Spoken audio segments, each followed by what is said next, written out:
어머님, 여기가 어디라고 허락도 없이 쳐들어와요? 짐이 꽉 찬 캐리어를 끌고 아들네 집에 도착했을 때 저를 막아선 건 3주 전 눈물까지 흘리며 같이 살자던 그 며느리였습니다. 아, 맞다. 이제 어머님은 집 팔아서 갈 데도 없지? 그럼 여기에 얌전히 찌그러져 계세요. 10억이 넘는 아파트를 팔고 빚 9억을 갚아주자 며느리의 얼굴은 악마처럼 변했죠. 그리고 그날부터 햇빛 한 줌 들지 않는 창고방에서의 지옥 같은 사육이 시작되었습니다. 하지만 그들은 몰랐습니다. 그 칠흑 같은 어둠 속에서 그들이 감당하지 못할 복수가 준비되고 있다는 것을. 안녕하세요. 저는 올해로 딱 70이 된 고윤자라고 합니다. 저는 남편과 함께 알뜰살뜰 재산을 일궜고 남부럽지 않게 살아왔습니다. 그런데 제 인생에서 제 핏줄과 다름없다고 생각했던 아이에게 끔찍한 일을 당하게 될 줄은 꿈에도 몰랐어요. 기막히고 억장 무너지는 사연, 이제는 풀어놓듯 한번 말씀드려볼까 해요. 아들 집으로 이사가기로 한 날, 저는 짐이 꽉 찬 큰 캐리어 2개를 양손에 끌고 아들 승준이네 아파트 현관 앞에 섰습니다. 초인종을 누르자마자 며느리 지훈이가 문을 열었는데 얼굴에 웃음기 하나 없이 싸늘했습니다. 어머님, 여기가 어디라고 마음대로 들어와요? 지훈이가 팔짱을 딱 끼고는 문 앞을 떡하니 가로막으며 말했습니다. 지훈아, 오늘 이사 오기로 한 날이잖니? 문 좀 열어다오. 제가 당황해서 우물쭈물 말했습니다. 여기는 제 집인데요? 저한테 허락도 안 받고 왜 시어머니가 멋대로 쳐들어오는데요? 지훈이가 소름 끼칠 정도로 차가운 목소리를 뱉어냈습니다. 불과 3주 전 며느리 지훈이는 제 집에 찾아와서는 닭똥 같은 눈물까지 뚝뚝 흘리며 제 손을 잡았거든요. 어머님, 혼자 계시면 너무 적적하고 외로우시잖아요. 저희랑 같이 사세요. 제가 친정엄마처럼 잘 모실게요. 그때 지훈이가 제 손을 어찌나 꼭 잡고 간절하게 부탁하던지 저는 그 가증스러운 연기에 깜빡 속아 넘어갔습니다. 아니, 속는 척이라도 해서 아들 내외와 살고 싶었는지도 모르겠네요. 제가 한참을 현관 앞에서 머뭇거리자 아들 승준이가 쭈뼛거리며 나왔습니다. 승준이가 아주 곤란한 표정으로 제 눈치를 보며 아내를 쳐다봤습니다. 지훈아, 엄마 오늘 오시기로 한 날이잖아. 왜 그래? 승준이가 기어들어가는 목소리로 말했습니다. 당신은 좀 빠져 있어. 어머님하고 내가 얘기할 거니까 나서지 마. 지훈이가 승준이를 거칠게 밀쳐냈고 못난 제 아들은 더 이상 아무 대꾸도 못하고 슬금슬금 뒤로 물러서더군요. 저는 아들네 빚을 갚아주려고 10억이 넘는 멀쩡한 아파트를 팔아치웠고 그중 9억은 고스란히 승준이네 대출 갚는데 쏟아부었습니다. 그리고 남은 현금 1억 원은 며느리 손에 쥐어줬죠. 물론 저도 바보는 아니어서 남편이 살아생전 친동생처럼 믿었던 변호사 김철호 선생님과 함께 조건부 증여 계약서라는 안전장치를 걸어두긴 했습니다.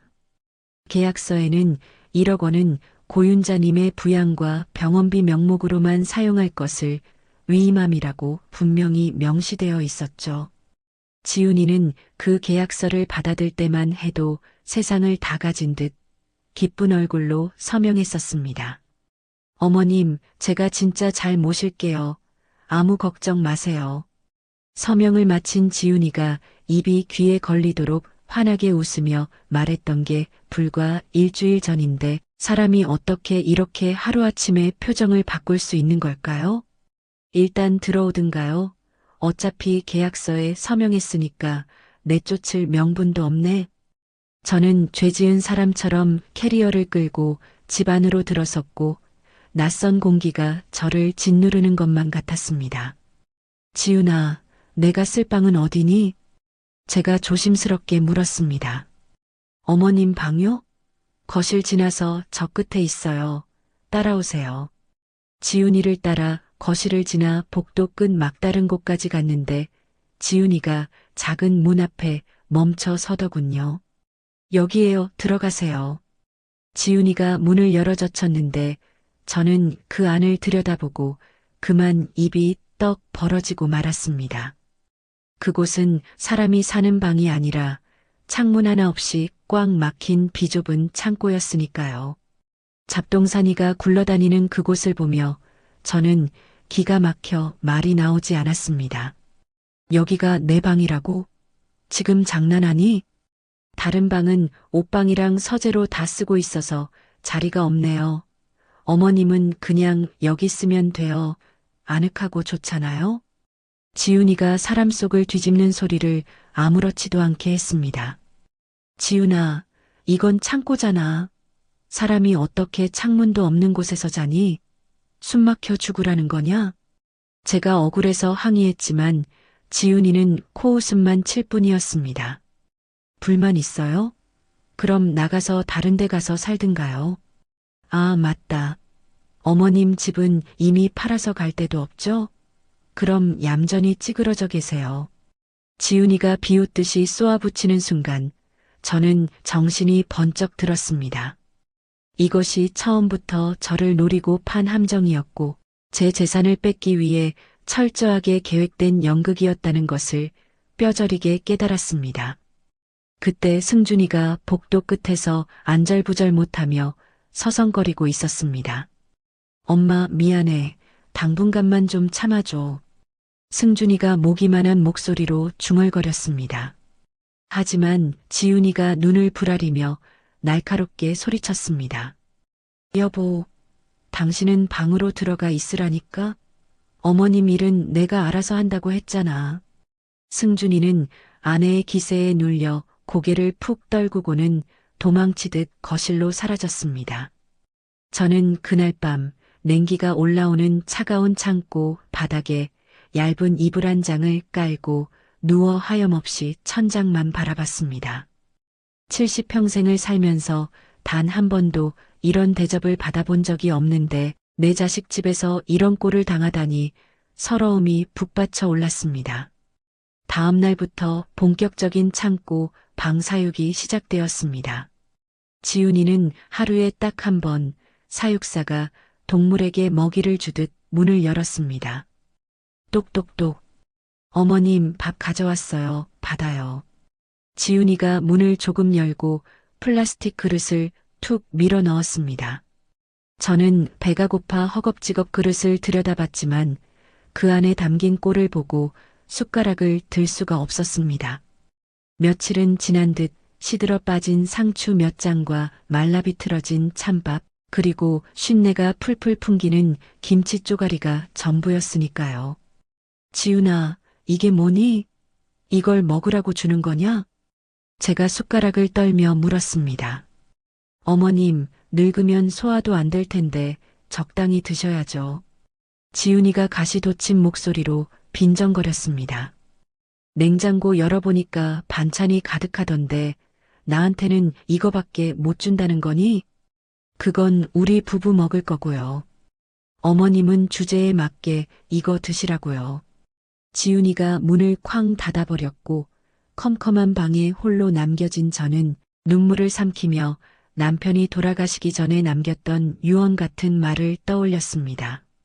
여보, 사람 너무 쉽게 믿지 마. 특히 돈 앞에서는 피 섞인 가족도 남보다 못한 법이야. 남편의 목소리가 귓가에 생생하게 들려오는 것 같아 가슴이 미어졌습니다. 저는 치밀어 오르는 배신감에 당장이라도 뛰쳐나가고 싶었지만 꾹 참고 또 참았습니다. 아직은 때가 아니었습니다. 지금 나갔다가는 갈 곳도 없고 이 억울함을 풀 방법도 없었으니까요. 저녁 시간이 되면 거실에서는 맛있는 냄새와 함께 웃음소리가 넘어왔습니다. 승준이와 지훈이가 희희낙낙하며 저녁을 먹는 소리였죠. 지훈아, 이거 진짜 맛있다. 역시 자기 요리 솜씨는 최고라니까? 승준이가 아부하듯 말했습니다. 그치? 오늘 자기 몸보신 시키려고 특별히 한우 갈비찜 했어. 많이 먹어. 저는 창고 방 구석에 있는 작은 문틈으로 거실을 훔쳐봤습니다. 승준이와 지훈이가 소파에 나란히 앉아 텔레비전을 보며 낄낄거리고 있었고 테이블 위에는 김이 모락모락 나는 따뜻한 갈비찜과 기름진 음식들이 상다리가 부러지게 차려져 있었습니다. 저는 주머니에서 몰래 숨겨둔 작은 탁상 달력을 꺼내 들었습니다. 그리고 오늘 날짜 위에 빨간 펜으로 X자를 힘주어 그었습니다. 지훈이가 밥을 제대로 주지 않은 날을 표시하는 저만의 기록이었죠. 벌써 일주일 사이에 X자가 서너 개나 찍혀 있었습니다. 며칠 뒤 지훈이가 친구와 통화하는 소리가 얇은 방문을 뚫고 창고 방까지 들려왔습니다. 응, 그래. 나 어제 백화점 가서 명품 가방 질렀잖아. 300만 원짜리 신상으로. 때깔이 다르더라. 지훈이가 신나서 떠들어대더군요. 그리고 우리 다음 주에 유럽 여행 가기로 확정했어. 파리 갔다가 밀라노 찍고 올 거야. 완전 설레지 않니? 저는 그 소리를 듣고 주먹을 부들부들 떨며 꽉 쥐었습니다. 제 노후 자금이자 병원비로 쓰라고 준 1억 원을 며느리는 명품 가방과 유럽 여행에 흥청망청 쓰고 있었던 겁니다. 그렇게 지옥 같은 시간이 얼마나 흘렀을까요? 어느 날 오후 정적만 감돌던 집에 현관 초인종 소리가 요란하게 울려 퍼졌습니다. 누구세요? 지훈이가 목소리를 가다듬고 인터폰에 대고 물었습니다. 지훈 씨, 나야, 수아. 인터폰 너머로 들려오는 목소리. 그건 제 목숨과도 같은 친구 이수아였습니다. 40년 넘게 희로애락을 함께해온 제 단짝이었죠. 지훈이가 사색이 되어 쿵쿵거리는 발소리를 내며 제 창고 방으로 뛰어왔습니다. 어머님, 지금 어머님 친구분 오셨거든요. 절대 허튼 소리 하시면 안 돼요. 입 한번 잘못 놀리면 밥이고 뭐고 국물도 없는 줄 아세요. 지훈이가 눈을 부라리며 으름장을 놓았습니다. 알았다, 알았어. 저는 힘없이 고개를 끄덕였습니다. 지훈이가 다시 현관으로 달려가 문을 열었습니다. 어머, 수아 이모님, 어쩐 일이세요? 연락도 없이. 지훈이의 목소리가 순식간에 꾀꼬리처럼 밝고 상냥하게 변했습니다. 저 표독스러운 입에서 어쩜 저런 살살 녹는 목소리가 나오는지 소름이 돋을 지경이었습니다. 아니, 윤자가 전화를 통 안 받아서 걱정이 돼서 왔지. 혹시 어디 아픈 건 아닌가 싶어서. 수아가 걱정스러운 목소리로 물었습니다. 연세가 있으셔서 그런지 잠이 많아지셨더라고요. 전화 소리도 못 듣고 주무시나 봐요. 지훈이가 눈 하나 깜짝 안 하고 능청스럽게 거짓말을 늘어놓았습니다. 그래도 얼굴은 보고 가야지. 잠깐 보자. 수아가 물러서지 않고 단호하게 말했습니다. 그럼요, 당연하죠. 잠깐만 기다리세요. 제가 어머님 깨워서 모시고 나올게요. 지훈이가 저를 데리러 창고 방으로 들어와서는 문을 닫자마자 다시 표정을 싹 바꿨습니다. 어머님 나가세요. 근데 딱 5분이에요. 그 이상 시간 끌거나 이상한 낌새 보이면 진짜 가만 안 둬요. 지훈이가 낮게 으르렁거리며 협박했습니다. 저는 후들거리는 다리를 이끌고 비틀거리며 거실로 나갔습니다. 한 달 만에 밟아보는 거실은 눈이 부시게 환했고 따뜻한 햇살이 비치고 있었습니다. 윤자야. 수아가 저를 보자마자 신발도 벗는 둥마는 둥 달려와 와락 제 손을 잡았습니다. 그 따뜻한 온기에 눈물이 핑 돌았습니다. 수아야, 오랜만이다. 목이 메어 목소리가 잘 나오지 않았습니다. 세상에, 윤자야, 너 얼굴이 왜 이렇게 반쪽이 됐어? 어디 많이 아팠던 거야? 꼴이 이게 뭐야? 수아가 제 앙상해진 얼굴과 손을 어루만지며 울먹였습니다. 어머님이 얼마 전에 독감을 아주 심하게 앓으셨거든요. 입맛도 없으셔서 식사를 잘 못하셨어요. 제가 정성껏 간호했는데도 회복이 좀 더디시네요. 지훈이가 잽싸게 끼어들어 선수 쳤습니다. 그래, 지훈 씨가 고생이 많았겠네. 당연하죠. 제가 어머님을 얼마나 끔찍하게 생각하는데요. 지훈이가 생글생글 웃으며 너스레를 떨었습니다. 이모님, 제가 맛있는 차 좀 내올게요. 편하게 앉아 계세요. 지훈이가 콧노래를 부르며 주방으로 총총걸음으로 사라졌습니다. 그 틈을 타 수아가 소파에 앉은 제 옆으로 바짝 다가앉았습니다. 그러더니 가방에서 재빠르게 무언가를 꺼내 제 손에 쥐어주었습니다. 윤자야, 이거 아무도 모르게 잘 숨겨. 충전기도 같이 넣었어. 수아가 제 귀에 대고 속삭였습니다. 저는 주머니 속으로 손을 넣어 만져보았습니다. 작고 차가운 감촉, 휴대폰이었습니다. 수아는 제 진짜 재산이 얼마나 되는지, 제가 남편과 어떤 계획을 세워뒀는지 아는 유일한 사람이었습니다. 고마워. 저는 입만 벙긋거리며 대답했습니다. 그리고 이것도 먹어. 당 떨어질라. 수아가 주머니에서 초콜릿 몇 개를 더 꺼내 제 손에 쥐어주었습니다. 그때 지훈이가 쟁반을 들고 주방에서 나왔습니다. 이거 백화점에서 산 비싼 수입 과일이에요. 어머님 드리려고 제가 특별히 사다 놨던 건데 이모님도 맛 좀 보세요. 지훈이가 화려한 과일 접시를 테이블에 내려놓으며 생색을 냈습니다. 지훈 씨 참 보기 드문 효부네. 요즘 세상에 이런 며느리가 어디 있어. 어머, 과찬이세요. 당연히 해야 할 도리인걸요. 지훈이가 수줍은 척 몸을 베베 꼬았습니다. 수아는 30분 정도 앉아 있다가 자리를 털고 일어났습니다. 그럼 나는 이만 가볼게. 윤자야, 밥 잘 챙겨 먹고 몸조리 잘해라. 또 올게. 수아가 제 어깨를 꽉 쥐며 눈빛으로 신호를 보냈습니다. 그래, 조심히 가. 저는 아쉬운 마음을 뒤로하고 수아를 배웅했습니다. 현관문이 닫히는 철컥 소리가 나자마자 지훈이의 얼굴이 귀신같이 표독스럽게 변했습니다. 아우 짜증나. 쓸데없이 들이닥쳐서는. 지훈이가 인상을 찌푸리며 투덜거렸습니다. 친구가 걱정돼서 왔는데 그게 무슨 말버릇이니? 제가 한마디를 했더니 지훈이가 빽소리를 질렀습니다. 시끄러워요. 어디서 말대꾸예요?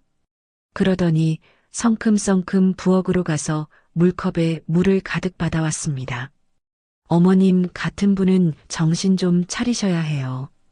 지훈이가 망설임 없이 제 얼굴에 물을 확 끼얹었습니다. 아! 차가운 물이 얼굴을 때리고 옷을 적셨습니다. 모멸감에 치가 떨렸지만 저는 본능적으로 주머니 속 휴대폰의 녹음 버튼을 눌렀습니다. 수아가 미리 알려준 대로였죠. 너 지금 시어머니한테 무슨 짓이니?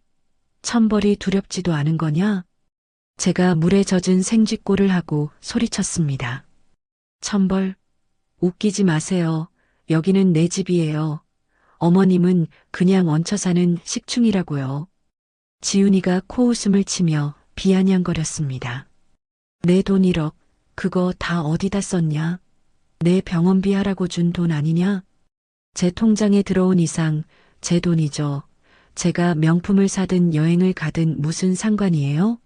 꼬우면 뺏어보시던가. 지훈이가 팔짱을 끼고 뻔뻔하게 대꾸했습니다. 저는 흠뻑 젖은 옷을 입은 채 덜덜 떨며 참고 방으로 쫓겨났습니다. 문을 잠그고 나서야 저는 떨리는 손으로 휴대폰을 꺼내 확인했습니다.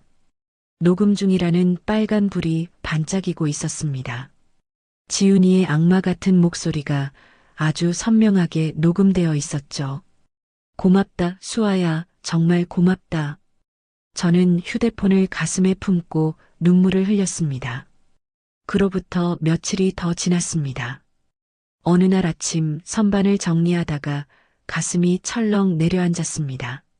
창고 방 선반 위에 고이 모셔두었던 남편의 유품, 그 손때 묻은 시계가 감쪽같이 사라진 겁니다. 지훈아, 지훈아. 저는 다급하게 문을 두드렸습니다. 지훈이가 신경질적으로 문을 벌컥 열었습니다. 아침부터 왜 또 난리예요? 네 시아버지 시계. 선반 위에 뒀던 시계 어디 갔어? 아, 그 낡아 빠진 시계요? 자리만 차지하고 보기도 싫어서 갖다 팔았어요. 지훈이가 하품을 하며 태연하게 말했습니다. 뭐라고? 그걸 팔아? 그게 어떤 시계인데? 저는 숨이 턱 막혀 말이 나오지 않았습니다. 중고상한테 넘겼는데 3만 원밖에 안 쳐주더라고요.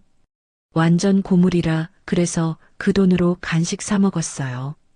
지훈이가 손을 탁탁 털며 비웃었습니다. 이 무식한 거 사. 그게 얼마짜리인 줄이나 알아? 3천만 원짜리 명품 시계란 말이다. 제가 가슴을 치며 소리쳤습니다. 네, 3천만 원이요? 에이, 거짓말 마세요. 겉만 번지르르한 짝퉁 아니에요? 노인네가 무슨 그런 비싼 시계가 있어요. 지훈이가 짐짓 놀란 척했지만 눈빛은 전혀 믿지 않는 눈치였습니다. 저는 주먹을 꽉 쥐었습니다. 피가 거꾸로 솟구쳐 머리가 핑 돌 지경이었습니다. 당장이라도 저 머리채를 휘어잡고 싶었지만 참아야 했습니다. 아직은 때가 아니었습니다. 됐다, 썩 나가라. 제가 몸을 돌려버리자 지훈이가 문을 쾅 닫고 나가버렸습니다. 알아서 하시든가요. 일주일 뒤 승준이가 회사에서 승진했다는 소식이 들려왔습니다. 지훈이는 신이 나서 집에서 파티를 열더군요. 자기야, 진짜 축하해. 역시 우리 남편 능력 있다니까? 지훈이가 승준이를 와락 껴안으며 호들갑을 떨었습니다. 다 당신 내조 덕분이야. 당신이 우리 엄마 잘 모셔주고 집안일 신경 안 쓰게 해줘서 내가 일에만 집중할 수 있었어. 고마워, 여보. 승준이가 감격에 겨워 말했습니다. 저는 캄캄한 창고 방에 쭈그리고 앉아 그 역겨운 대화를 고스란히 듣고 있었습니다. 거실에서는 경쾌한 음악이 흘러나오고 샴페인 잔 부딪히는 소리, 사람들의 웃음소리가 끊이질 않았습니다. 사실 그날 저녁 지훈이는 제게 밥을 하나 주지 않았습니다. 파티 준비하느라 바쁘다며 잊어버린 줄 알았습니다. 하지만 다음 날도 그 다음 날도 마찬가지였습니다. 저는 극심한 배고픔에 시달려야 했습니다. 그런데 사흘째 되는 날 밤 몸이 불덩이처럼 뜨거워지기 시작했습니다. 열이 펄펄 끓어 정신이 오락가락했습니다. 지훈아, 문 좀 열어다오. 나 좀 살려다오. 제가 쉰 목소리로 문을 긁으며 애원했지만 밖에서는 텔레비전 소리만 들려올 뿐 아무런 대답이 없었습니다. 저는 결국 바닥에 맥없이 쓰러지고 말았습니다. 의식이 가물가물해지면서 이대로 죽는 건가 하는 공포가 엄습했습니다. 정신이 희미해져 갈 때 저는 휴대폰을 꺼내 덜덜 떨리는 손가락으로 힘겹게 아파트 관리사무소 번호를 눌렀습니다. 여보세요? 관리사무소입니다. 여기 1601호인데요. 1600호 창고 쪽에서 이상한 신음소리가 들려요. 확인 좀 해주세요. 저는 최대한 목소리를 변조해 다른 사람인 척 신고했습니다. 네, 이상한 소리요? 알겠습니다. 지금 바로 가보겠습니다. 직원이 긴장한 목소리로 대답했습니다. 10분쯤 지났을까요? 초인종 소리가 들렸습니다. 관리사무소에서 나왔습니다. 아니, 이 밤에 무슨 일이세요? 주민 신고가 들어와서요. 이 집 창고 쪽에서 이상한 소리가 난다고 하던데 확인 좀 해야겠습니다. 아무것도 아니에요. 제가 아까 짐 정리하다가 물건을 좀 떨어뜨려서 소리가 컸나 봐요. 죄송해요. 지훈이가 당황해서 얼버무렸습니다. 그래도 신고가 들어온 이상 확인은 해봐야 합니다. 안전 문제도 있고 해서요. 문 좀 열어주시죠. 직원이 물러서지 않고 단호하게 말하자 지훈이는 어쩔 수 없이 참고 방문을 열었습니다. 제 방안을 들여다본 관리사무실 직원은 기겁을 했습니다. 세상에, 할머니, 여기 왜 이러고 계세요? 정신 좀 차려보세요. 119 불러야겠는데요? 직원이 놀라서 소리쳤습니다. 괜찮아요. 저는 모기만한 목소리로 간신히 말했습니다. 괜찮긴요, 어르신. 상태가 심각해 보이세요. 제가 구급차 부르겠습니다. 직원이 전화기를 꺼내 들자 지훈이가 사색이 되어 말렸습니다. 아니에요. 제가 모시고 갈게요. 제 시어머니예요. 제가 차로 금방 병원 모시고 갈 테니까 걱정 마세요. 지훈이가 황급히 직원을 가로막았습니다. 결국 저는 그날 밤 지훈이의 차에 실려 응급실에 다녀왔습니다. 하지만 제 계획대로 관리사무소 업무 일지에는 명확한 기록이 남게 되었겠죠. 1600호 창고에서 노인이 방치된 채 쓰러져 있었음. 이 한 줄의 기록이 훗날 지훈이의 숨통을 조일 결정적인 증거가 될 것이었습니다. 지옥 같은 6개월이 흘렀습니다. 저는 여전히 햇빛 한 줌 들지 않는 창고 방에 짐승처럼 갇혀 있었지만 다행히 수아가 몰래 쥐어준 휴대폰으로 지훈이의 악행을, 그 더러운 입에서 나오는 모든 말을 낱낱이 녹음하고 있었습니다. 어느 날 현관문 도어락 소리가 띠리릭 울렸습니다. 언니, 나왔어. 낯선 젊은 여자의 목소리가 현관에서부터 들려왔죠. 어머, 지수야. 어서 와. 고생했지? 지훈이가 버선발로 뛰어나가 반갑게 맞이하더군요. 나 방학 동안 언니네서 지내도 되는 거 맞지? 그럼 당연하지. 하나뿐인 동생인데 편하게 있어. 지훈이와 여동생 지수의 화기애애한 대화가 거실에서 웅성웅성 들려왔습니다. 저녁 무렵 지훈이가 창고 방문을 벌컥 열었습니다. 어머님, 제 동생이 당분간 여기서 지낼 거예요. 동생한테는 어머님이 치매가 좀 있으셔서 방에서 요양 중이라고 둘러댔으니까 그런 줄 아세요? 괜히 헛소리해서 사람 난처하게 만들지 마시고요. 알아들으셨죠? 지훈이가 눈을 흘기며 쏘아붙였습니다. 그래, 알았다. 저는 힘없이 고개를 끄덕였습니다. 허튼 짓 하시면 밥도 없어요. 지훈이가 경고를 남기고 문을 쾅 닫았습니다. 그리고 며칠 후 거실에서는 지훈이가 동생을 부려먹는 소리가 끊이질 않았습니다. 지수야, 설거지 좀 해라. 언니 손목 아파. 응, 알았어, 언니. 빨래 다 됐으면 좀 널고 청소기도 좀 돌리고. 응, 지금 할게. 지훈이는 제 친동생에게도 온갖 자비를 시켰습니다. 마치 식모 부리듯 자연스럽게 말이죠. 어느 날 밤늦은 시각 창고 방에 있는데 기침이 터져 나왔습니다. 습하고 찬 바닥에서 자다 보니 감기가 도진 모양이었습니다. 콜록, 콜록, 콜록. 기침 소리가 멈추지 않아 가슴이 찢어질 듯 아팠습니다. 그때 복도에서 조심스러운 발소리가 들렸습니다. 누군가 창고 방문 앞에 멈춰 섰습니다. 문고리가 끼익하고 천천히 돌아가더니 문이 살짝 열렸고 어두운 복도에 젊은 여자가 서 있었습니다. 수수한 차림의 20대 초반의 대학생, 지수였습니다. 누구세요? 제가 쉰 목소리로 물었습니다. 저 지훈이 언니 동생 지수예요. 밤에 물 마시러 나왔다가 기침 소리가 너무 심해서요. 지수가 작은 목소리로 말하며 창고 방 안을 휘둘러 보았습니다. 창문 하나 없는 꽉 막힌 공간, 잡동사니 사이에 얇은 이불 하나 깔고 누워있는 제 모습이 한눈에 들어왔겠죠. 여기가 할머니 방이에요? 지수가 충격을 받은 듯 입을 다물지 못했습니다. 그래, 여기서 지내고 있단다. 제가 덤덤하게 답하자 지수가 저를 빤히 쳐다보았습니다. 야위어 뼈만 남은 얼굴과 때 묻은 옷을 입은 제 몰골을 보는 지수의 눈빛이 심하게 흔들렸습니다. 야, 김지수, 뭐해? 거실에서 지훈이가 잠결에 부르는 소리가 들렸습니다. 아, 언니, 그냥 물 마시러. 할머니 죄송해요.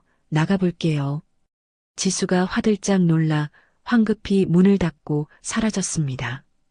저는 어둠 속에서 긴 한숨을 내쉬었습니다. 하지만 지수의 그 눈빛, 그건 단순한 동정이 아니었습니다. 무언가 잘못됐다는 것을 인지한 사람의 깊은 고민과 괴로움이 서려 있었죠. 이틀 뒤 아침 창고 방 문틈으로 무언가 스윽하고 밀려 들어왔습니다. 저는 바닥에 떨어진 것을 주워들었습니다. 비닐에 쌓인 작은 팥빵 한 개와 생수병, 그리고 꼬깃꼬깃 접힌 쪽지였습니다. 떨리는 손으로 쪽지를 펼쳐보았습니다. 죄송합니다. 짧고 삐뚤빼뚤한 글씨였지만 진심이 느껴졌습니다. 저는 빵을 허겁지겁 입에 넣었습니다. 며칠 만에 맛보는 제대로 된 음식이었습니다. 목이 메어 눈물이 핑 돌았지만 살기 위해 씹어 삼켰습니다. 그날부터 지수는 지훈이의 눈을 피해 틈틈이 음식을 문틈으로 넣어주었습니다. 마치 감옥에 갇힌 죄수에게 몰래 식량을 넣어주듯이 말이죠. 일주일쯤 지났을까요? 거실에서 지훈이가 누군가와 통화하는 소리가 들려왔습니다. 응, 맞아. 1억? 그거 거의 다 썼지. 쇼핑 좀 하고 여행 몇 번 갔더니 남은 게 별로 없네. 지훈이가 친구와 깔깔거리며 통화하고 있었습니다. 시어머니? 아휴, 말도 마. 그냥 요양원에 처박으려고. 이제 돈도 다 떨어졌고 밥 챙겨주는 것도 귀찮아 죽겠어. 저는 주머니에서 휴대폰을 꺼내 떨리는 손으로 녹음 버튼을 눌렀습니다. 요양원 비용은? 그거 비싸잖아. 전화기 너머 친구 목소리가 희미하게 들렸습니다. 국가에서 지원해주는 싼데 알아봤어. 등급 받으면 거의 공짜나 다름없대. 어차피 돈도 없으신데 좋은데 갈 필요 있니? 지훈이가 비웃듯 말했습니다. 저는 이를 득득 갈았습니다. 제 피 같은 돈 1억을 다 탕진하고는 이제 단물 다 빠졌으니 쓰레기처럼 버리겠다는 신보였습니다. 다음 날 저녁 승준이가 퇴근해서 들어왔습니다. 자기야, 잠깐 앉아봐. 나 할 얘기 있어. 지훈이가 심각한 표정으로 승준이를 소파에 앉혔습니다. 왜 그래? 무슨 일인데? 승준이가 긴장하며 물었습니다. 어머님 말이야. 요즘 치매가 급격히 심해지신 것 같아. 치매? 엄마가? 응, 자꾸 헛소리 하시고 어제는 나한테 도둑년이라면서 손찌검까지 하려고 하셨어. 나 무서워서 혼났어. 지훈이가 눈 하나 깜짝 안 하고 거짓말을 했습니다. 진짜? 엄마가 그 정도야? 응, 나도 너무 놀랐어.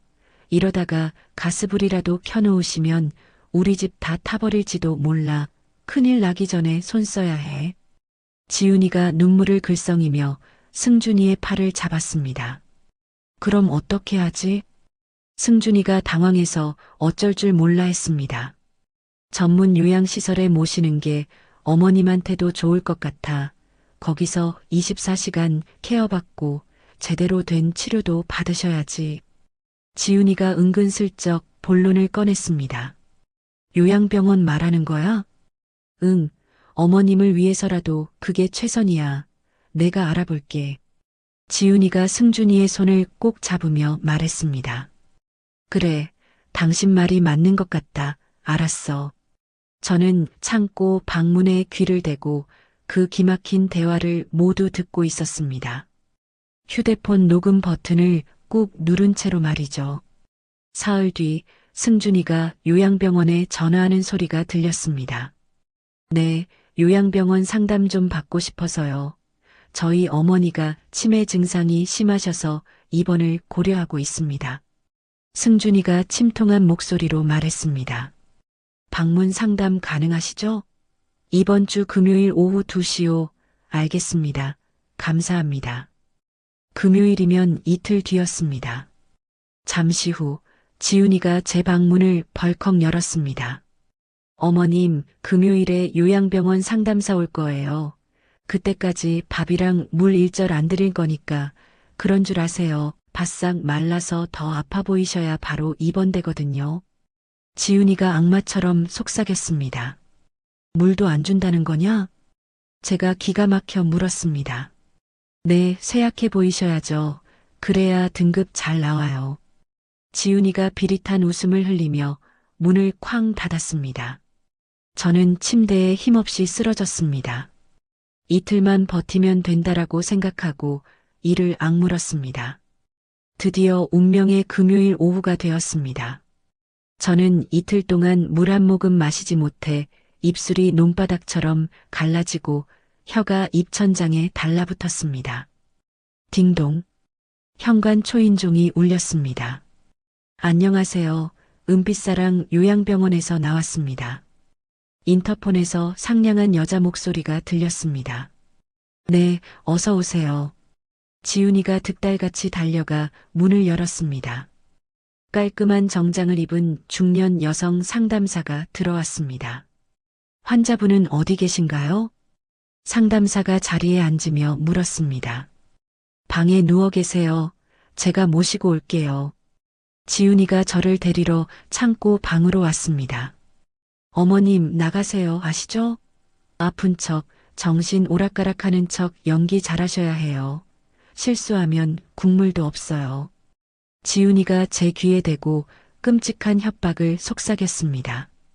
저는 비틀거리는 척하며 거실로 나갔습니다. 어머나 세상에. 어머님.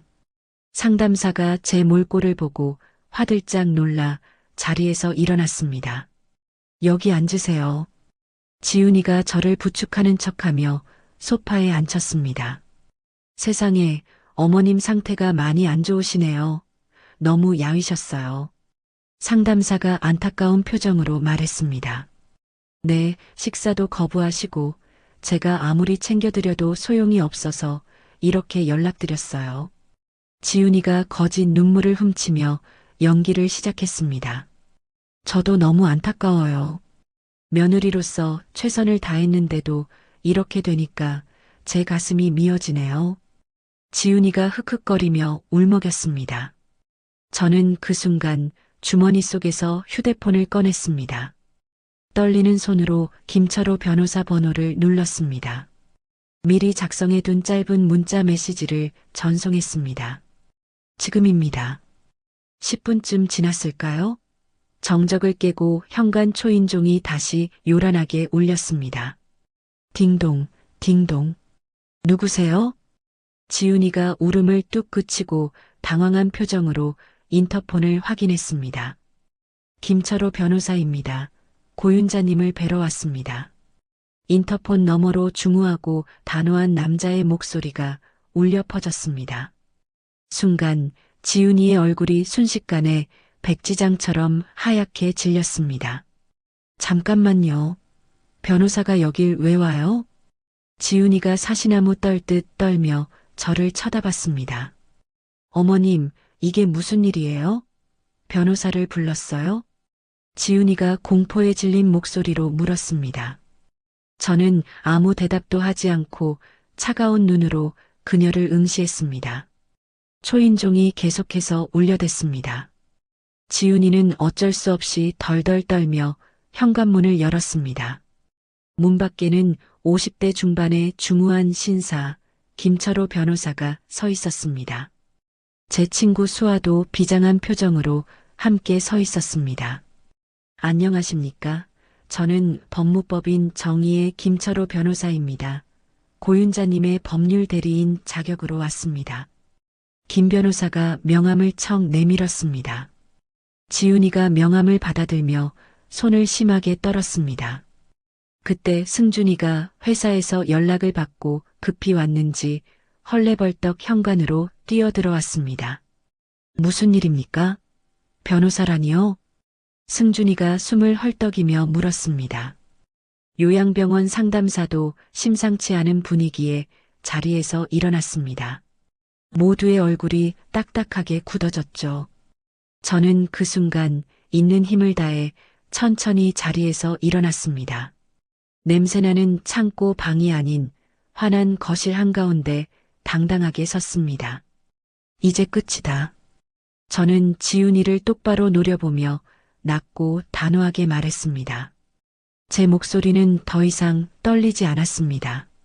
김철호 변호사가 거실 테이블 위에 검은색 서류 가방을 올려놓았습니다. 가방의 잠금 장치를 풀자 그 안에서 두툼한 서류 뭉치가 모습을 드러냈습니다.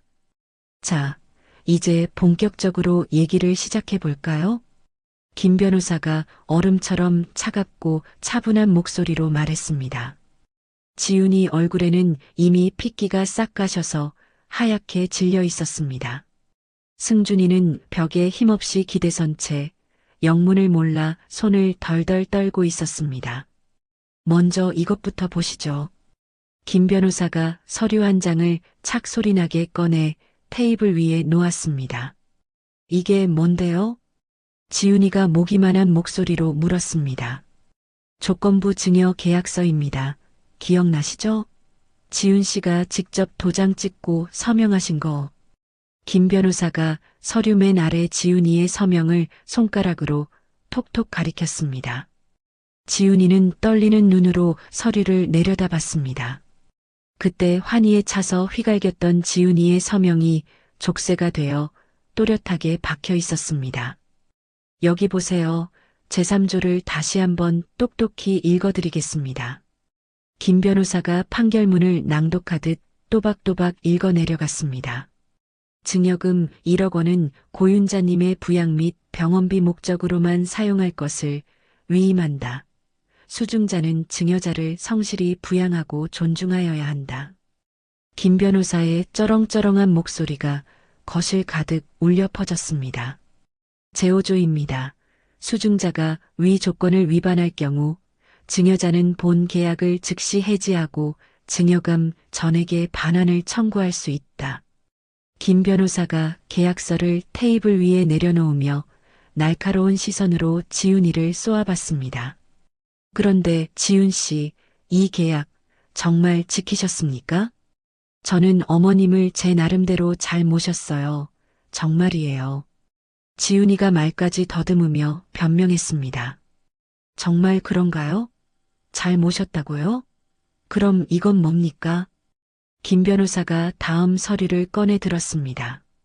낡고 구겨진 탁상 달력이었습니다.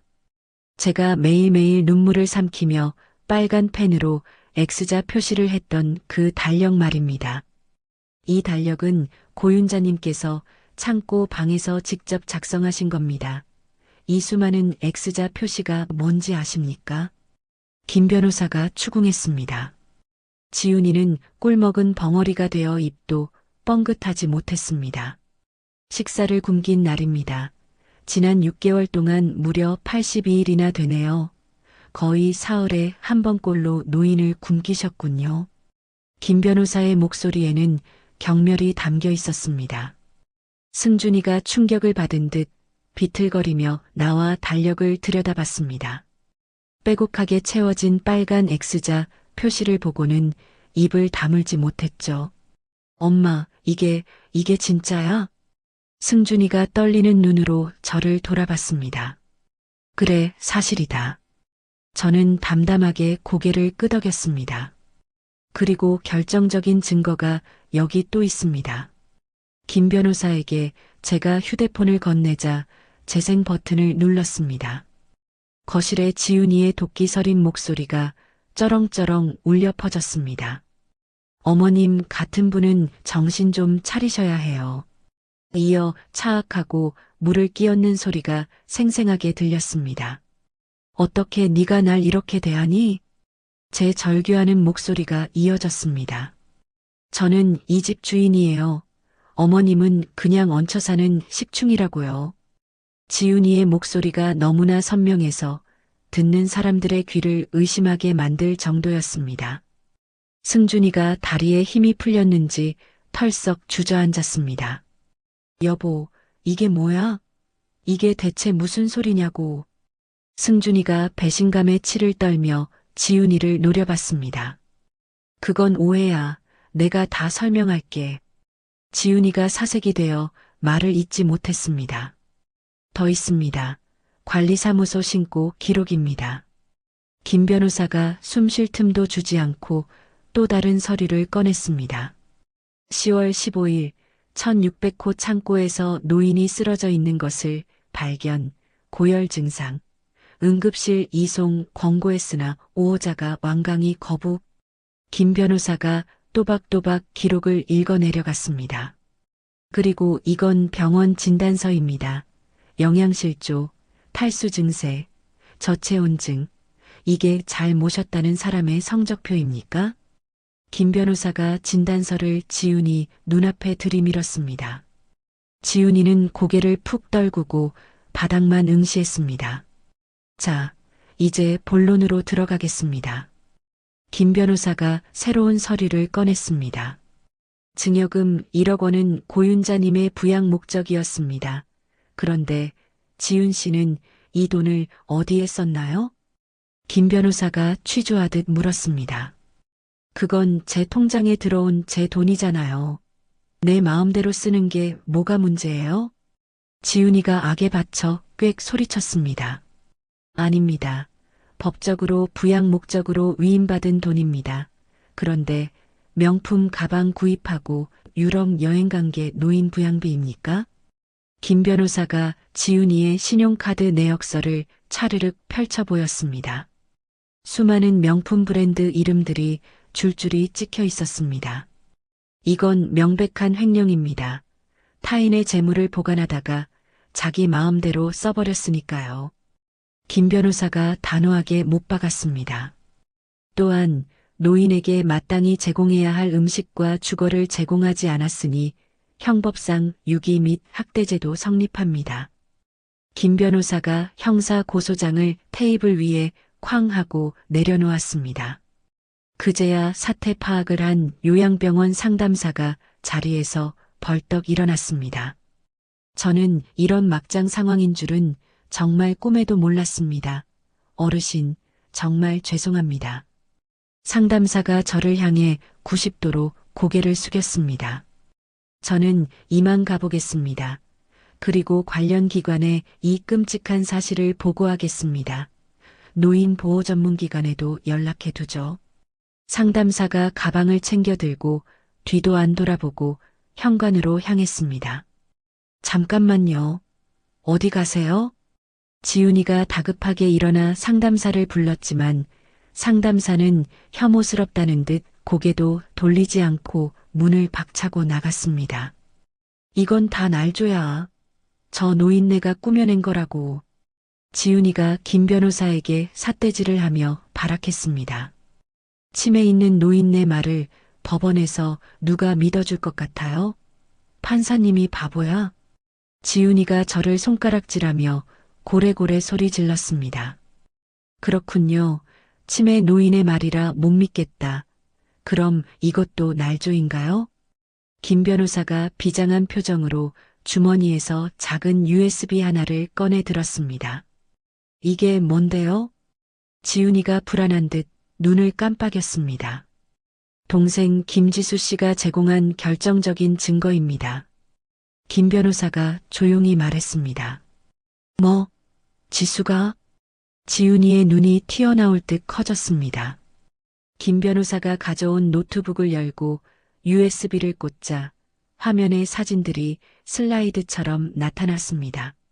지훈이가 명품 가방을 들고 백화점 거울 앞에서 폼을 잡고 찍은 셀카였습니다.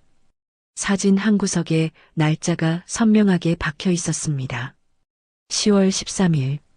이 사진은 지훈 씨가 비밀 계정 SNS에 올린 겁니다.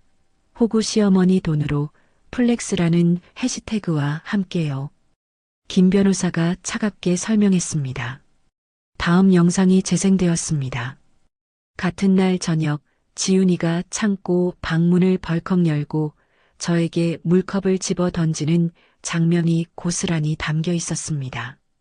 지수 씨가 문틈으로 몰래 찍은 영상이었습니다. 어머님은 시든 김치 처먹고 조용히 입 다물고 있어요. 영상 속 지훈이의 표정과 목소리는 악기 그 자체였습니다. 승준이가 화면을 보다가 역겨움을 참지 못하고 고개를 돌려버렸습니다. 그리고 이것도 들어보시죠. 김 변호사가 다른 음성 파일을 재생했습니다. 언니, 시어머님한테 왜 그래? 너무하잖아. 지수의 떨리는 목소리였습니다. 야, 시어머니, 돈 1억은 내 연기료야. 내가 그동안 얼마나 비위 맞추며 잘 속였는데 그 정도 값은 해야지. 완벽한 효부 연기에 다 속아 넘어갔어. 멍청한 노인네. 이제 요양원에 처박아 버리면 나는 자유다. 지훈이의 섬뜩한 웃음소리가 거실을 가득 채웠습니다. 지수가 나한테 어떻게 이럴 수가. 지훈이가 넋이 나간 사람처럼 중얼거렸습니다. 이제 마지막으로 이것을 전달하겠습니다. 김 변호사가 봉투 2개를 꺼내 들었습니다. 조건부 증여 계약 해지 통보서입니다. 그리고 증여금 1억 원 전액 반환 청구 소장입니다. 김 변호사가 봉투를 지훈이 코앞에 툭 던졌습니다. 1억 원 당장 토해내십시오. 김 변호사가 서늘하게 말했습니다. 승준이가 무릎을 꿇고 기어와서 제 다리를 붙잡았습니다. 엄마, 내가 잘못했어. 죽을 죄를 졌어. 정말 잘못했어. 승준이가 어린아이처럼 엉엉 울기 시작했습니다. 엄마, 나는 진짜 몰랐어. 지훈이가 엄마를 지극정성으로 모신다고 해서 나는 바보같이 그 말만 믿고. 승준이가 제 손을 잡으려 했지만 저는 매몰차게 손을 뒤로 뺐습니다. 돈이 없어요. 다 썼다고요. 지훈이가 바닥을 치며 짐승처럼 울부짖었습니다. 이미 다 써버렸는데 어떻게 1억을 갚아요? 저한테 그런 돈 없다고요. 배째라고 해요. 그건 지훈 씨 사정이죠. 감옥에 가시든 빚을 내시든 알아서 하십시오. 법원이 판단해 줄 겁니다. 김 변호사가 냉정하게 잘라 말했습니다. 저는 김 변호사를 쳐다보며 작은 고갯짓을 했습니다. 김 변호사가 알겠다는 듯 고개를 끄덕이더니 가방 깊숙한 곳에서 또 다른 서류를 꺼냈습니다. 참고로 2분이 피눈물 흘리며 후회하실 걸 하나 더 보여드리죠. 김 변호사가 서류를 차르륵 펼쳤습니다. 등기부 등본 3장이었습니다. 강남 삼성동 빌딩, 역삼동 빌딩, 청담동 빌딩. 이 알짜배기 건물들은 모두 고윤자님 명의입니다. 김 변호사가 3장의 등기부 등본을 테이블 위에 나란히 펼쳐놓았습니다. 그리고 이건 작년 기준 연간 임대 수익 내역서입니다. 12억 원, 월 1억씩 꼬박꼬박 들어오죠. 김 변호사가 마지막 서류를 지훈이 눈앞에 흔들어 보였습니다. 지훈이와 승준이가 서류를 내려다보며 입을 떡 벌리고 숨도 쉬지 못했습니다. 1억이 전부가 아니었어요? 지훈이가 덜덜 떨리는 입술로 물었습니다. 1억은 시험이었지. 네가 진짜 날 가족으로 생각하는지, 돈만 보고 달려드는지 알아보려고 한 거다. 제가 지훈이를 싸늘하게 내려다보며 말했습니다.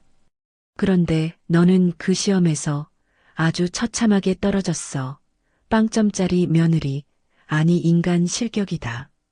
저는 한 글자 한 글자 힘주어 말했습니다. 내 돈 수십, 수백억이 중요한 게 아니야. 내 남편이 평생 피땀 흘려 일궈낸 그 정성을 너희가 짓밟고 모욕했어. 그 죄는 씻을 수 없다. 저는 저를 멍하니 쳐다보는 승준이에게도 차가운 시선을 던졌습니다. 엄마. 승준이가 고개를 떨구고 하염없이 눈물만 흘렸습니다. 윤자야, 이제 가자. 여기 더 있다간 병나겠다. 저는 수아의 부축을 받으며 당당하게 몸을 일으켰습니다. 횡령죄, 배임죄에 더해 특수폭행 및 노인학대 혐의로 추가 고소장 접수하겠습니다. 곧 경찰서에서 연락 갈 겁니다. 김 변호사가 가방을 챙기며 마지막 일격을 날렸습니다. 저는 뒤도 돌아보지 않고 현관으로 향했습니다. 뒤에서 지훈이가 땅을 치며 통곡하는 소리가 들려왔습니다. 어머님, 잘못했어요. 제발요. 엄마, 가지마. 엄마.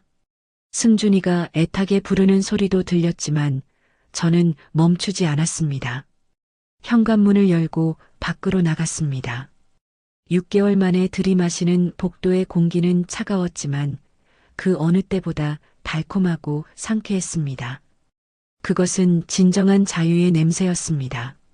저는 레지던스 스위트룸으로 거처를 옮겼습니다.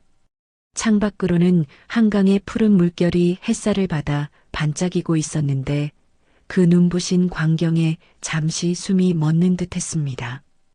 윤자야, 여기 정말 좋다. 세상에, 뷰가 끝내준다.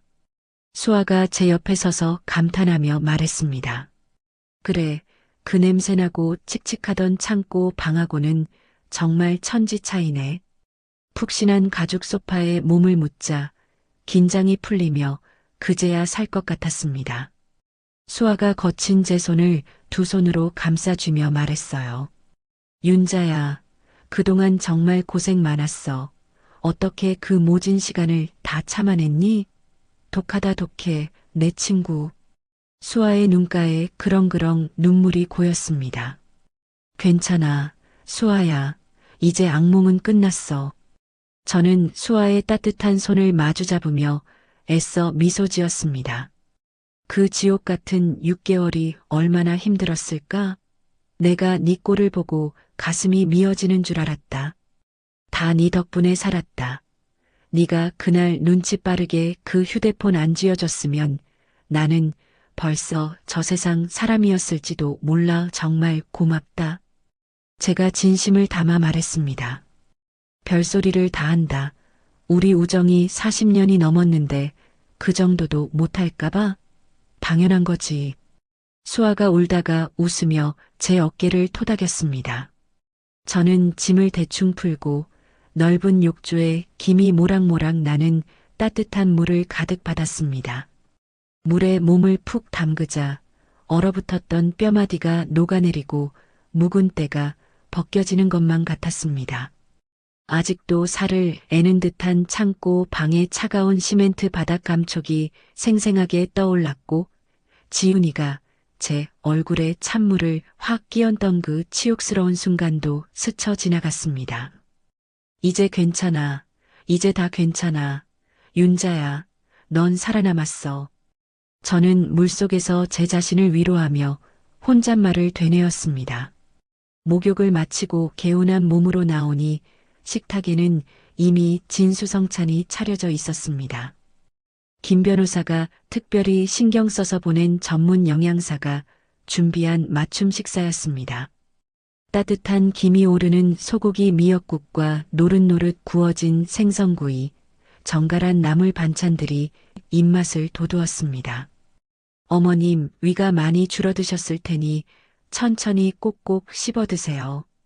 영양사가 상냥하게 웃으며 말했습니다.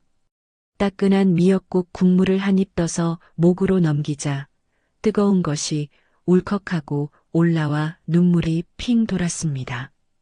정말 너무 맛있어요. 밥이 이렇게 달 줄 몰랐어요. 저는 국그릇에 눈물을 뚝뚝 떨어뜨리며 허겁지겁 밥을 먹었습니다. 다음 날 김 변호사가 상기된 표정으로 찾아왔습니다. 어머님 부탁하신 시계건은 지금 백방으로 알아보고 있습니다. 변호사님 꼭 좀 부탁드립니다. 그게 어떤 시계인지 아시잖아요. 찾을 수 있을까요? 제가 간절한 눈빛으로 물었습니다. 걱정 마십시오. 중고 거래 앱 기록을 추적해서 판매글을 확보했고 지금 구매자를 특정하고 있습니다. 반드시 찾아낼 겁니다. 김 변호사가 확신에 찬 목소리로 저를 안심시켰습니다. 정말 고맙습니다, 변호사님. 저는 고개를 깊이 숙여 감사를 표했습니다. 며칠 뒤 오후였습니다. 소파에서 쉬고 있는데 수아가 휴대폰을 보다가 깜짝 놀라며 저를 불렀습니다. 윤자야, 이것 좀 봐라. 아주 난리가 났다. 난리가 났어. 수아가 휴대폰 화면을 제 코앞에 들이밀었습니다. 지훈이의 SNS 계정이었는데 게시물마다 악플이 수백 개씩 달려 있었습니다. 이것 봐. 효부인 척 온갖 가식은 다 떨더니 진짜 얼굴이 이거였네요. 소름 돋아요. 라는 댓글이 베스트야. 그리고 여기 시어머니 돈 1억 받아먹고 창고에 가둬서 굶긴 거 실화예요? 사람이 아니네요. 라는 글도 있어. 수아가 신이 나서 댓글들을 읽어주었습니다. 하루아침에 공든 탑이 무너졌구나. 제가 덤덤하게 말했습니다. 자업자득이지 뭐 뿌린 대로 거두는 거야. 저는 휴대폰을 돌려주며 씁쓸하게 웃었습니다. 그때 초인종이 울리고 김 변호사가 다시 찾아왔습니다. 어머님 예정대로 추가 소송을 법원에 제기했습니다. 김 변호사가 서류를 탁자에 펼쳤습니다. 이번엔 무슨 소송인가요? 제가 안경을 고쳤으며 물었습니다. 9억 원 반환 청구 소송입니다. 아드님 아파트 대출금 갚으라고 주셨던 그 돈 말입니다. 그것도 돌려받을 수 있는 건가요? 물론입니다. 그 돈 역시 조건부 증여였으니까요.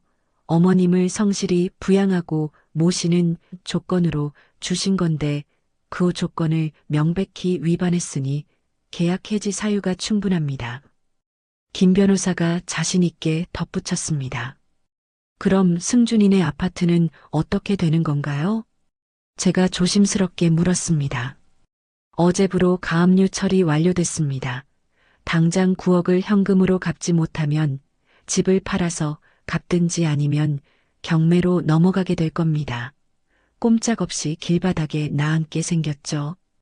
김 변호사가 냉정하게 대답했습니다.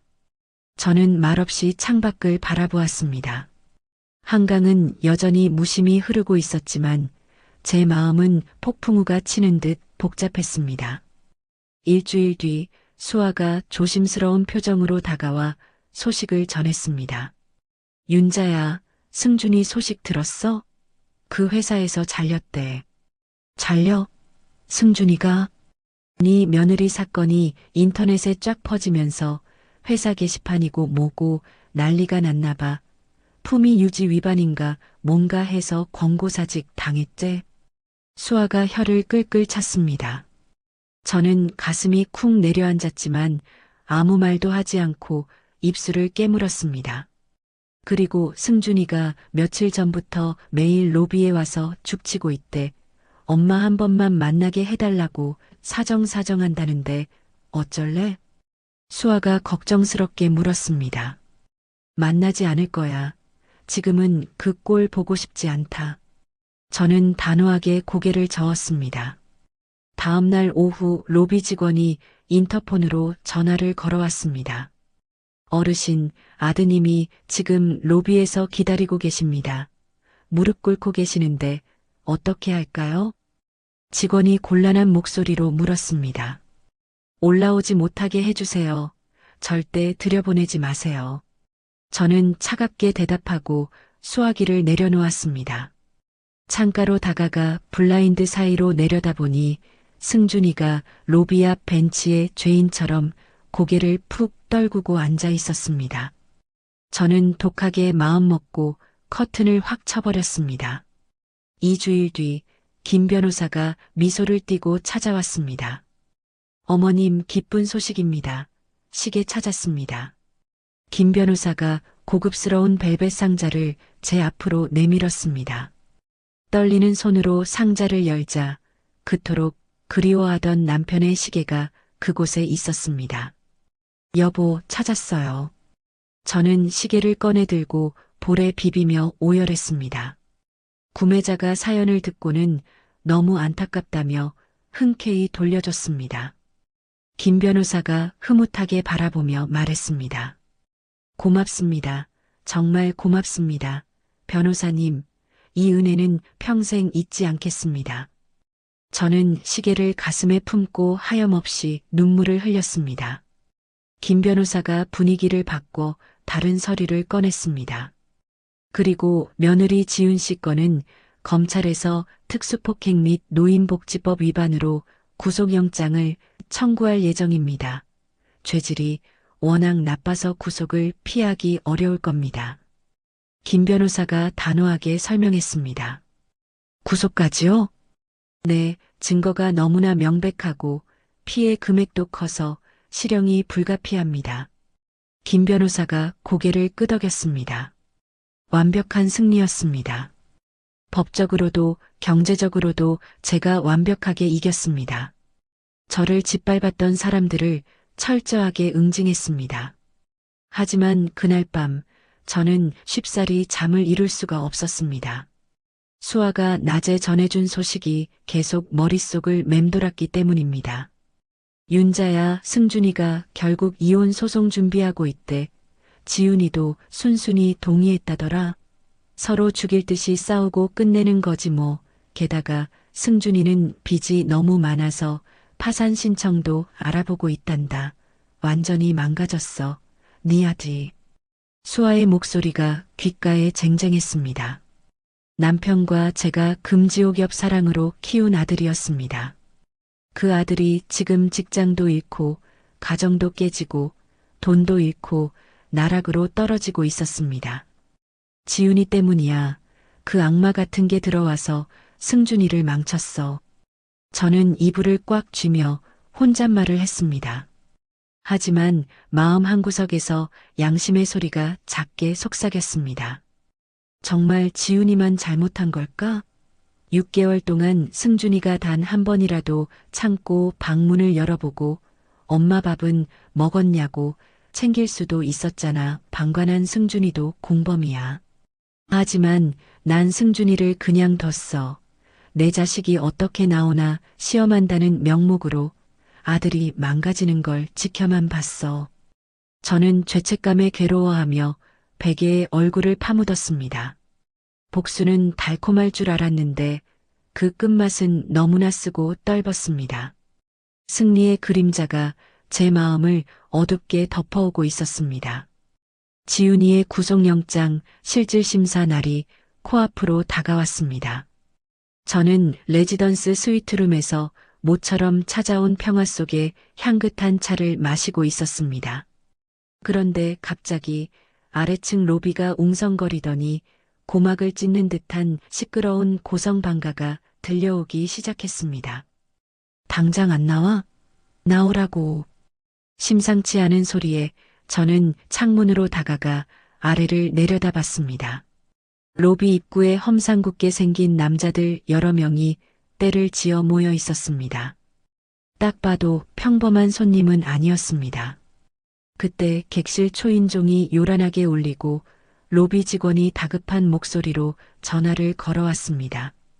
어머님, 큰일 났습니다. 로비에 며느님 친정 식구라고 주장하시는데 바닥에 드러눕고 고래고래 소리를 지르며 난동을 부리고 계세요. 경찰을 부르려니까 막무가내시고요. 직원의 목소리가 파르르 떨리고 있었습니다. 저는 한숨을 내쉬고는 외투를 걸친 다음 로비로 내려갔습니다. 피한다고 될 일이 아니었습니다. 로비는 이미 난장판이 되어 있었습니다. 그중 가장 눈매가 사납고 거칠게 생긴 30대 후반쯤 되는 남자가 제가 말했죠. 당신이 고윤자요? 남자가 저를 발견하자마자 삿대질을 하며 다가왔습니다. 그런데요? 당신은 누구시죠? 제가 눈 하나 깜짝 않고 물었습니다. 나, 김지훈이 오빠 김지영이요. 우리 착한 동생 인생 아주 박살을 내놓고 여기서 호의호식하고 있었어? 김지영이 침을 튀기며 소리쳤습니다. 그건 네 동생이 자초한 일이지. 죄를 지었으면 벌을 받는 게 세상 이치야. 저는 침착하고 단호하게 말했습니다. 죄? 웃기고 자빠졌네. 돈 많은 시어머니가 힘없는 며느리 괴롭힌 거 천하가 다 아는 사실이야. 어디서 훈계질이야? 김지영은 그 말을 하고는 로비 바닥에 대자로 벌러덩 드러누웠습니다. 전형적인 깡패들의 행패였습니다. 아이고 여러분, 이 여자 좀 보세요. 피도 눈물도 없는 악마입니다. 우리 불쌍한 동생을 감옥에 보내려고 작당을 했어요. 고윤자는 악마나 다름없습니다. 김지영이 바닥을 쾅쾅 치며 통곡하는 척 연기를 시작했습니다. 그러자 뒤에 서 있던 다른 남자들도 약속이라도 한 듯 바닥에 드러누워 구르기 시작했습니다. 우리 동생 살려내. 억울해서 못 산다. 돈으로 사람 죽이는 마녀. 고윤자는 사죄하라. 로비는 순식간에 아수라장이 됐고 투숙객들이 겁에 질려 피해갔습니다. 그때 어디선가 펑 하는 카메라 플래시가 터졌습니다. 구석에 숨어있던 기자처럼 보이는 사람이 셔터를 눌러대고 있었습니다. 저기요, 당신은 뭡니까? 허락도 없이 누굴 찍는 거예요? 제가 불쾌해서 따져 물었습니다. 지역 신문 기자입니다. 억울한 사연이 있다는 제보를 받고 왔습니다. 며느리를 학대해서 쫓아내셨다면서요? 기자가 비릿한 웃음을 흘리며 대답했습니다. 그 옆에는 젊은 남자가 셀카봉에 꽂은 휴대폰을 저에게 들이대고 있었습니다. 자, 실시간 방송 중입니다. 구독자 여러분, 지금 보시는 이분이 며느리를 괴롭히고 재산 다 뺏은 그 악명 높은 시어머니랍니다. 아주 독하게 생겼죠? 유튜버가 낄낄거리며 제 얼굴을 생중계하고 있었습니다. 저는 기가 막혀 뒷걸음질 쳤습니다. 뭐 하는 짓들이에요? 당장 경찰 부르세요. 로비 직원이 보다 못해 소리쳤습니다. 그러자 바닥에 누워있던 김지영이 벌떡 일어나 뱀 같은 눈으로 저를 노려보며 낮게 속삭였습니다. 좋게 말할 때 합의금 내놔요. 현금으로 딱 5억만 주면 우리 조용히 물러가 줄게. 당신 돈 많잖아. 김지영이 비열하게 웃었습니다. 어림없는 소리 마라. 단돈 10원도 줄 수 없다. 합의는 없어. 저는 눈을 부릅뜨고 대답했습니다. 그래, 독하네. 그럼 어디 끝까지 가보자고. 얼굴 못 들고 다니게 해줄 테니까. 김지영이 바닥에 침을 퇴뱉으며 비웃었습니다. 잠시 후 경찰이 도착해서야 그들은 욕설을 퍼부으며 로비를 떠났습니다. 하지만 유튜버가 찍은 악의적 편집 영상은 이미 인터넷에 일파만파 퍼진 뒤였습니다. 그날 밤 수아에게서 전화가 걸려왔습니다. 윤자야, 큰일 났어. 어떡해? 왜 그래? 무슨 일이야? 제가 놀라서 물었습니다. 지금 우리 집 문 앞에 누가 붉은색 페인트로 낙서를 해놨어. 피처럼.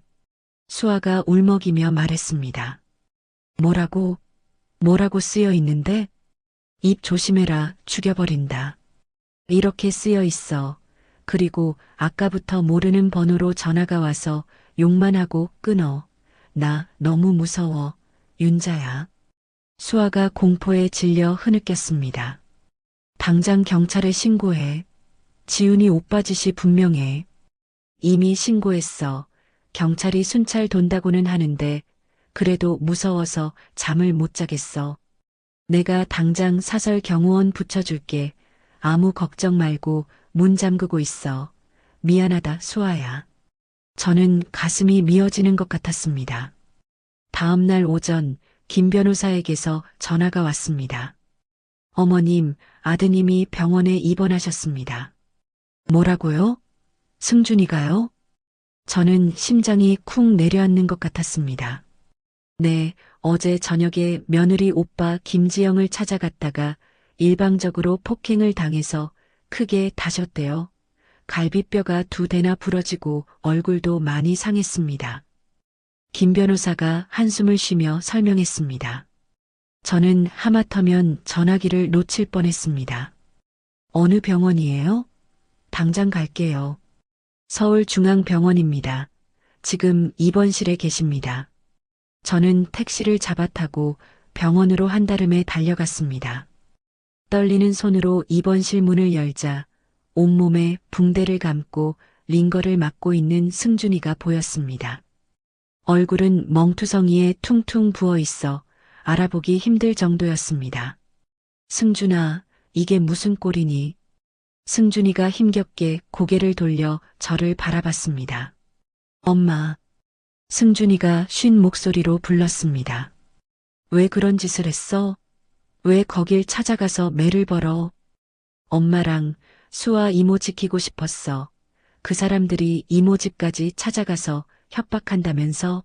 내가 아들이고 남편이었는데 내가 해결해야지. 승준이가 퉁퉁 부은 눈으로 눈물을 흘렸습니다. 바보 같은 자식, 미련한 놈. 저는 승준이의 헝클어진 머리를 쓰다듬으며 눈물을 삼켰습니다. 그날 저녁 수아에게서 다시 급한 전화가 왔습니다. 윤자야, 뉴스 봤어? 지금 속보 떴어. 수아가 다급하게 소리쳤습니다. 무슨 뉴스? 지훈이가. 수아가 충격으로 말을 잇지 못했습니다. 저는 황급히 리모컨을 찾아 텔레비전을 켰습니다. 화면 하단에 빨간 글씨로 속보가 흐르고 있었습니다. 속보 구치소 수감 중이던 김지훈 씨, 오늘 오후 의식을 잃은 채 발견. 앵커가 심각한 표정으로 뉴스를 전했습니다. 사기 및 횡령 혐의로 구속 수감 중이던 김 씨는 순찰 중이던 교도관에게 발견되어 즉시 인근 병원으로 이송됐으며 현재 의식은 회복한 상태입니다.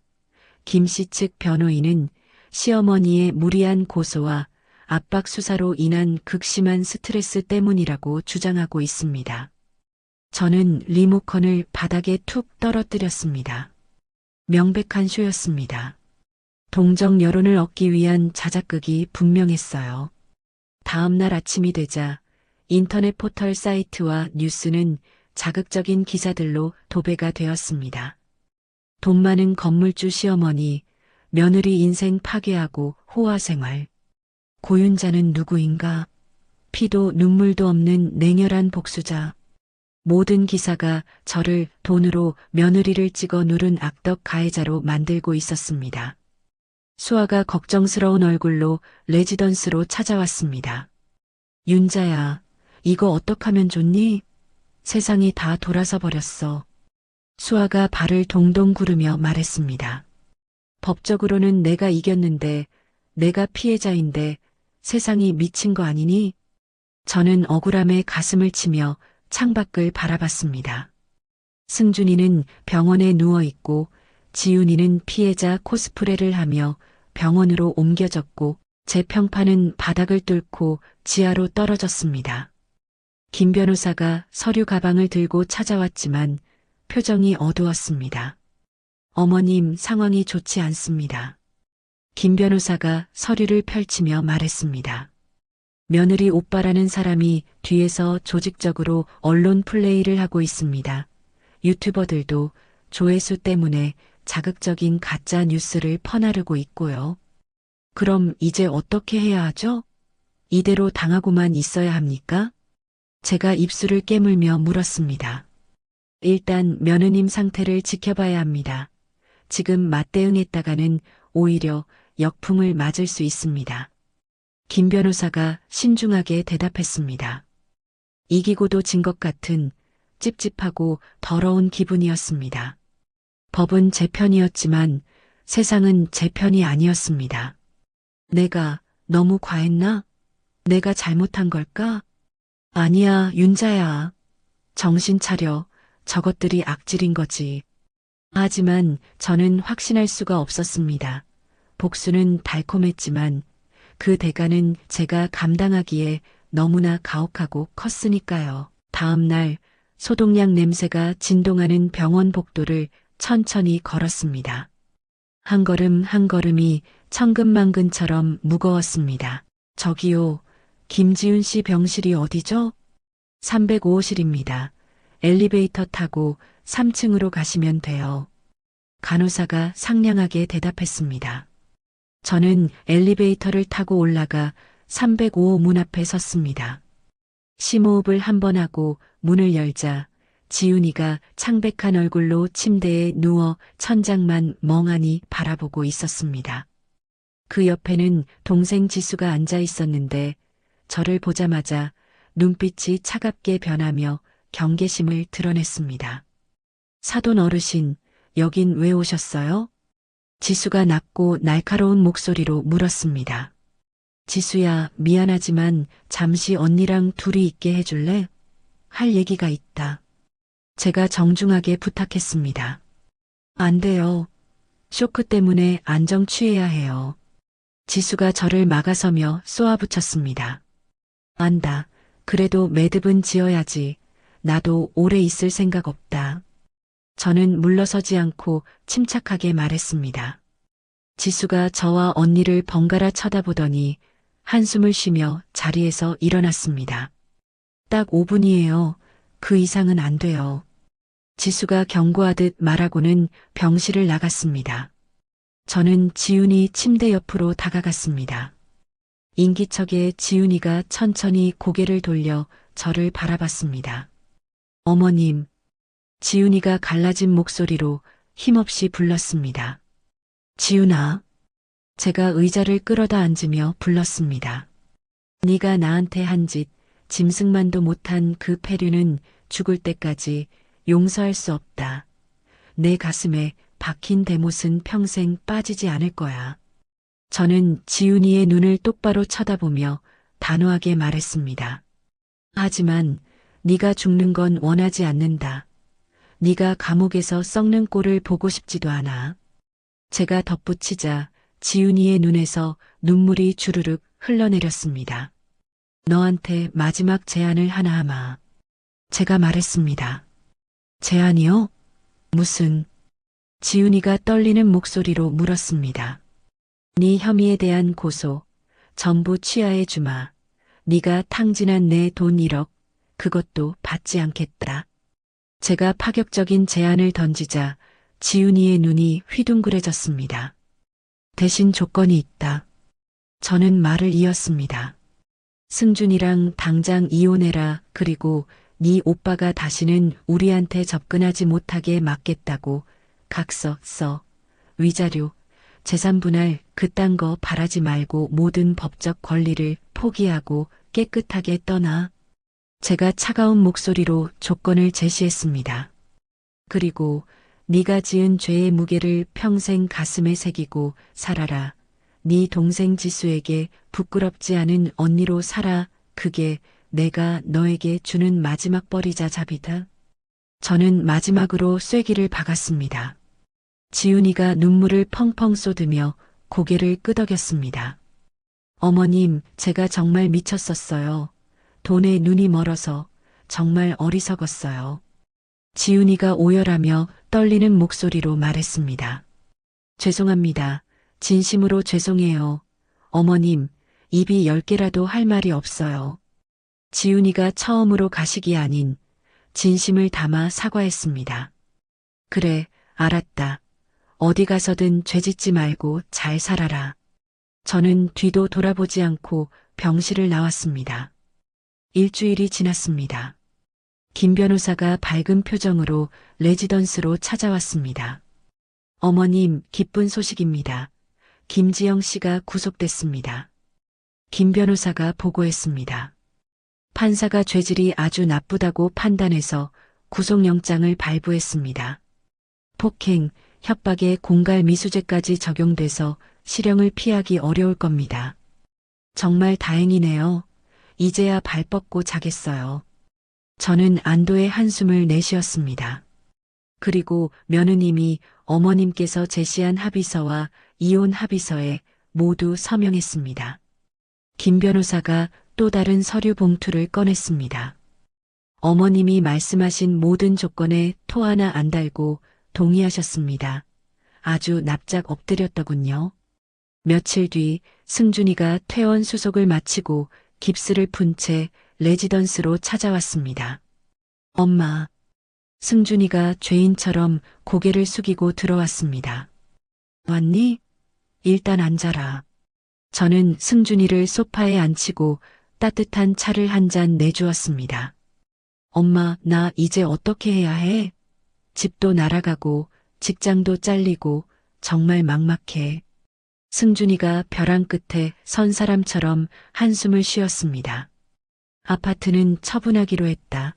김 변호사한테 위임했어. 제가 덤덤하게 말했습니다. 네, 정말요? 승준이가 놀라서 찻잔을 든 손을 멈췄습니다. 그래, 이미 가압류된 상태고 네 빚도 있으니 팔아서 정리하는 게 맞아. 구질구질하게 잡고 있어봤자 이자만 나간다. 저는 차분하게 설명했습니다. 매각 대금에서 내가 너한테 빌려줬던 9억은 회수할 거다. 그건 내 노후 자금이니까. 그리고 남는 돈이 있으면 그건 네가 가져가라. 제가 선을 그었습니다. 그 돈이면 서울 외곽에 작은 원룸 전세 하나는 얻을 수 있을 거다. 거기서부터 다시 시작해. 바닥부터 다시 굴러봐야 정신 차리지. 저는 승준이를 엄하게 쳐다보며 말했습니다. 네, 알겠어요. 엄마 말씀대로 할게요.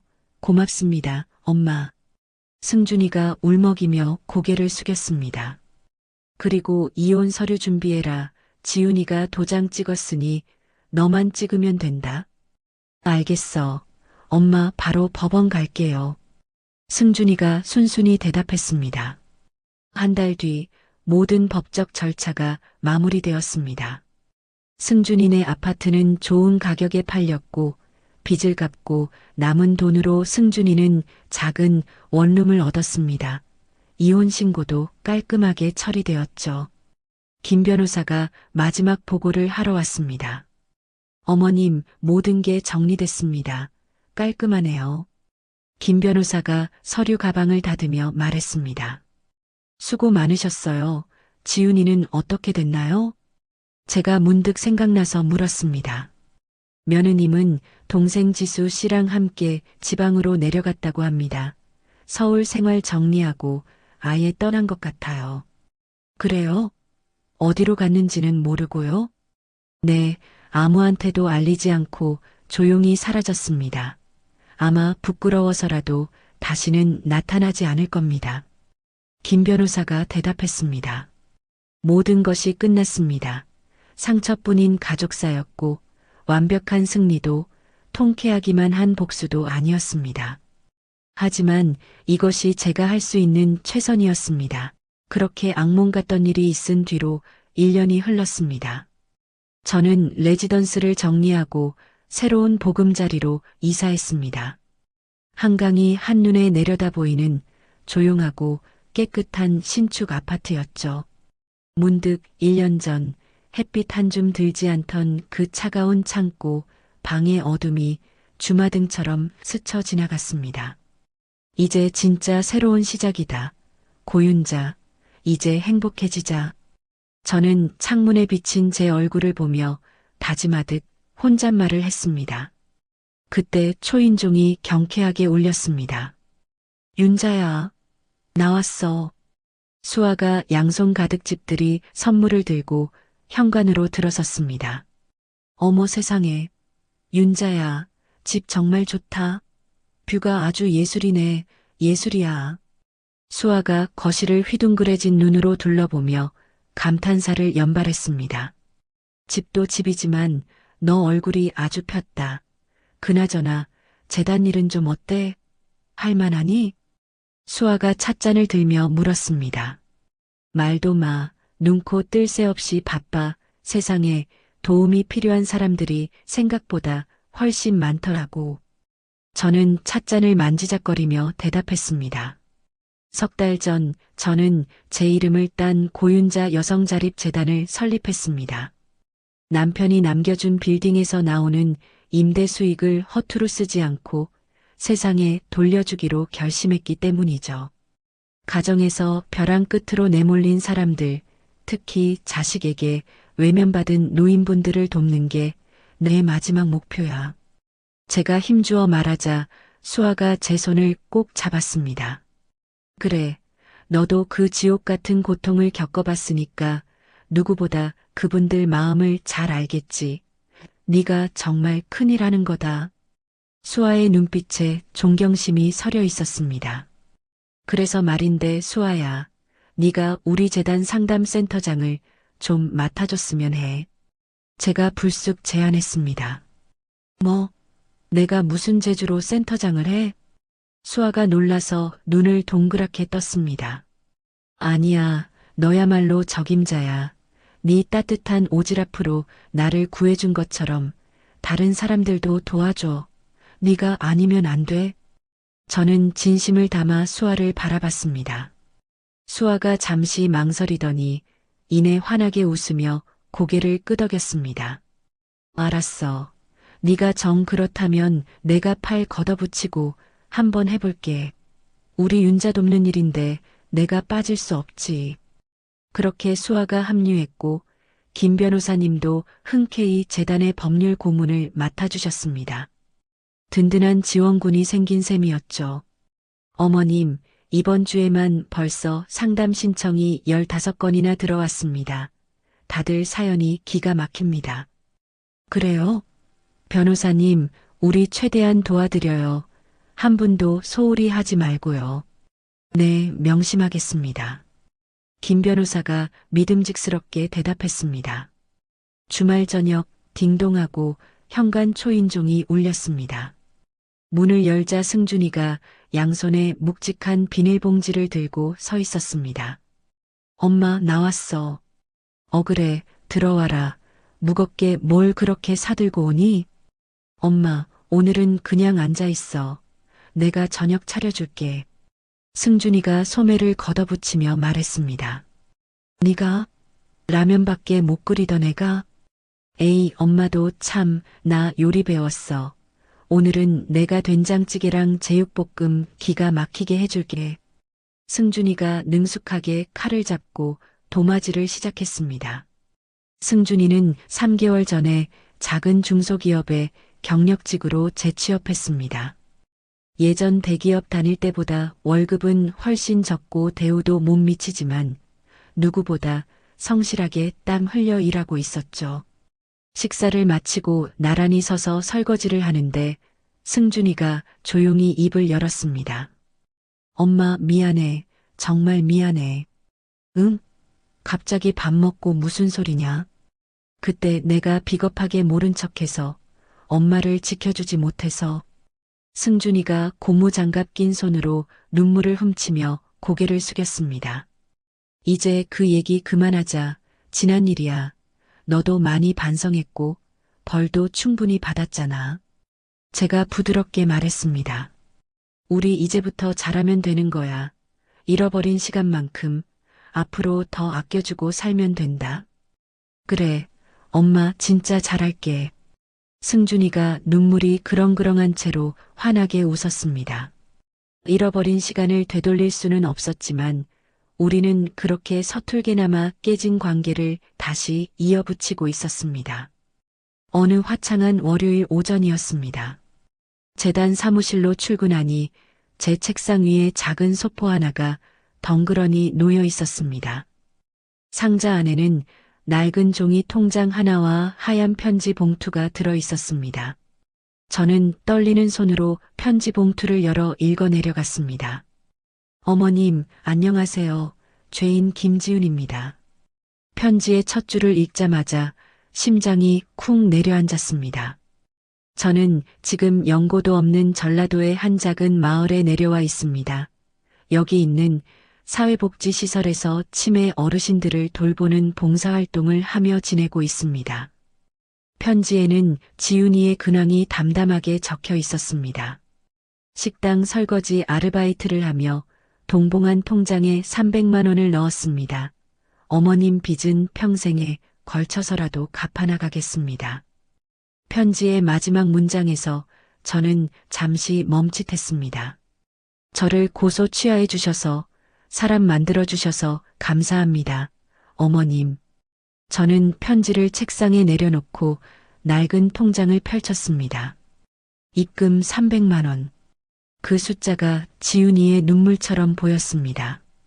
그때 수아가 사무실 문을 열고 들어왔습니다.